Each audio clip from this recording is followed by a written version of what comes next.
Assalamualaikum warahmatullahi wabarakatuh. Perkenalkan, saya Yeni Nur Fatiah, mahasiswa Pasca Sarjana Universitas Muhammadiyah Profesor Dr. Hamka, jurusan Pendidikan Dasar. Yang pada kesempatan kali ini akan membahas tentang bagaimana sih cara mencegah bullying melalui pembelajaran bermakna. Sama kita ketahui dulu, apa sih itu bullying atau perundungan? Bullying atau perundungan adalah tindakan yang merugikan bukan hanya untuk korban, namun juga untuk pelaku. Tak jarang dampaknya, baik secara fisik maupun psikologis, tertinggal pada diri murid sampai jangka waktu yang cukup lama.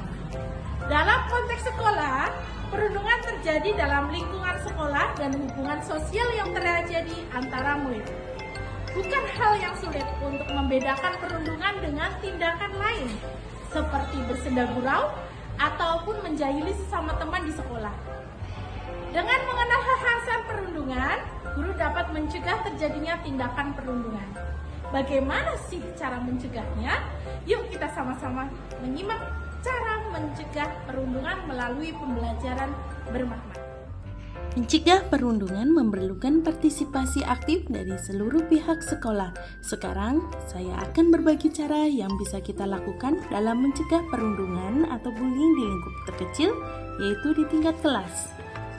Pencegahan perundungan dapat dimulai dari diri kita sendiri sebagai guru. Di sekolah, murid menjadikan guru sebagai teladan. Maka dari itu, penting bagi kita sebagai pendidik untuk senantiasa menerapkan perilaku berikut. Yang pertama yaitu mendengarkan secara aktif.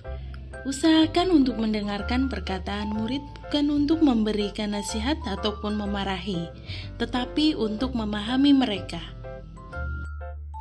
Yang kedua, tidak langsung menghakimi apalagi menghukum murid jika ada perilaku yang tidak sesuai dengan tata tertib di sekolah. Pastikan ibu dan bapak memahami situasi yang terjadi dan merespon secukupnya. Yang ketiga yaitu tunjukkan bahasa tubuh atau gestur, terutama intonasi suara yang menunjukkan empati. Pasti kita tidak nyaman berbicara dengan orang yang menunjukkan sikap dingin, menghakimi, atau nada suara yang terdengar seperti marah. Tentunya memberi contoh perilaku saja tidak cukup. Terdapat beberapa kegiatan yang dapat kita lakukan di kelas agar peserta didik dapat menumbuhkan empati dan menghindari perundungan atau bullying. Di jenjang SD, Bapak Ibu guru bisa menerapkan piket bersama. Meski terlihat remeh, tetapi kegiatan piket dan membersihkan ruang kelas bersama-sama tentunya mendorong murid untuk saling mengenal dan juga saling membantu. Melalui kegiatan makan bersama, peserta didik didorong untuk melakukan sesuatu dengan berfokus kepada orang lain daripada dirinya sendiri. Kegiatan ini juga mendorong adanya diskusi agar murid bisa saling mengenal dan memahami satu sama lain. Kemudian, membahas perasaan dan ekspresi perasaan. Kita pasti pernah bertemu dengan murid-murid yang mengekspresikan perasaannya dengan menangis, meski sebenarnya mereka sedang merasa marah, kesal, sedih, atau gelisah. Penting bagi peserta didik untuk mengenal perasaannya dan mengekspresikannya dengan tepat. Bapak dan Ibu guru bisa memulai kelas dengan menanyakan perasaan mereka hari ini, serta mengapa mereka merasa demikian. Untuk peserta didik yang berada di usia remaja, yaitu pada jenjang SMP dan SMA, tentunya kegiatan tersebut tetap bisa dipraktikkan. Hanya saja, kemampuan berpikir mereka yang kini lebih kompleks memungkinkan ibu dan bapak guru untuk menyediakan kegiatan yang lebih sesuai. Apa saja ya kegiatannya? 1. Melakukan kegiatan bermain peran. Melakukan kegiatan ini merupakan salah satu metode yang sering digunakan dalam membangun empati. Bapak dan Ibu guru dapat melakukan aktivitas bermain peran menggunakan skenario kasus perundungan yang mungkin terjadi di sekolah. 2. Mengadakan lomba esai atau pidato yang membahas mengenai gerakan anti perundungan.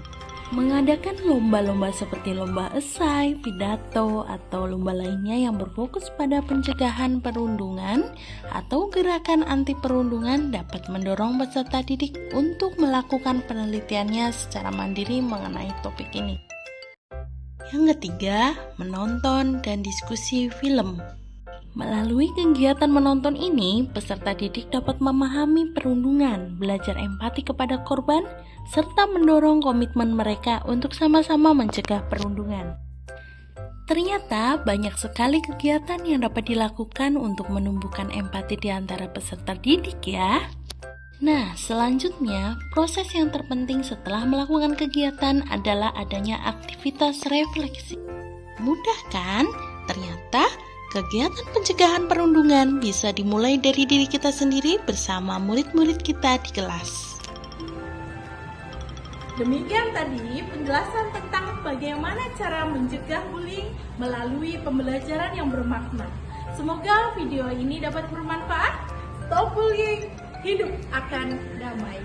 Terima kasih. Wassalamualaikum warahmatullahi wabarakatuh.